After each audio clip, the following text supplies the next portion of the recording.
పాప ఇప్పుడు నడకలేదు, అలాగే పెన్షన్ లేదా, ఆధార్ కార్డు లేక. ఆధార్ కార్డు ఎందుకు ప్రాబ్లం వస్తుంది? మిమ్మల్ని అనుమతి కడతా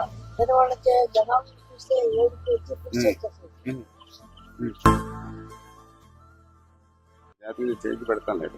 మన దృష్టిలో కాదు ఇప్పటి వరకు మాట్లాడటం చేయాలి కదా, తప్పని. ఏం పేరు నీ పేరు చెప్పగలుగుతుందా? ఏం చెప్పదు, అర్థం అవ్వదు కూడా.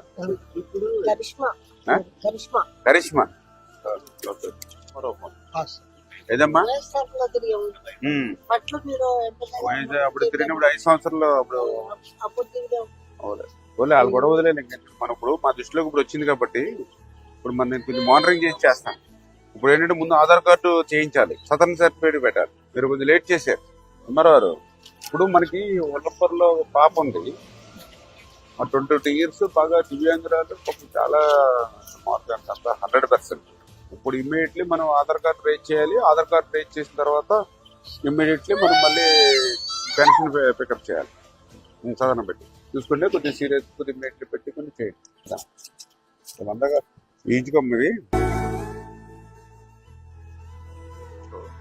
నేను కూడా అందాక ప్రతి నెల 1వ తేదీన మీ ఇంటికి నేను పంపించి ఎవరో ఒకరితోటి నేను మీకు ఇప్పించి బాధ్యత హెల్ప్ గా ఉంటది కదా మీకు. ఏమైనా తింటది పాప? వచ్చిన వాళ్ళు బొకేలు కాకుండా ఈ కాయగూరలు ఇచ్చినాయి అనమాట. ఆటో ఉందా? ఈ ఆటో వీళ్ళ దగ్గర డబ్బులు తీసుకో.